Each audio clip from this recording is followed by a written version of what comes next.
Первое «почему?». Старенькая бабушка с внуком Ваней собирали в лесу бруснику. Время бежало так быстро, что Ваня не заметил, как наступил вечер. За верхушки высоких деревьев закатывалось солнце. Вот-вот совсем скроется. Вся посуда, большое ведро и 2 жестяные банки были наполнены сочными ягодами. К банкам были прикреплены ручки из тонкой проволоки. Бабушка присела на траву, чтобы передохнуть, прежде чем идти домой.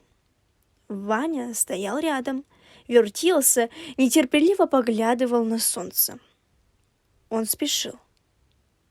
«Тяжело мне будет нести», — сказала бабушка, обвязывая ведро платком, чтобы не рассыпались ягоды. «Ты, внучек, возьми вот эту банку. Она побольше». «Вот еще выдумала!» — сердито ответил Ваня. «А если проволока мне в руку врежется? Тебе-то ничего!» «Надень варежки». «А где они? Я их дома забыл».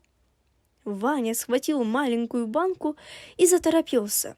«Ну, бабушка, пойдем, мне некогда!» По дороге бабушка несколько раз садилась отдыхать. «Ну пошли, бабушка!» — торопила ее Ваня. «Меня ребята ждут!» Дома Ваня вытащил из кармана варежки, бросил их в угол и побежал к порогу. «Какой же ты у меня нехороший, внучек!» Громко вздохнув, сказала бабушка и опустилась на кровать. Она увидела варежки. Ваня остановился в дверях. «Ты чего, бабушка?» «Обидел ты меня, внучек. Крепко обидел». Бабушка печально покачала головой, легла на кровать и повернулась лицом к стене. «Чем же я ее обидел, свою любимую бабушку?» Ломал голову Ваня, забыв, что ему надо бежать. «Почему она на меня так рассердилась?»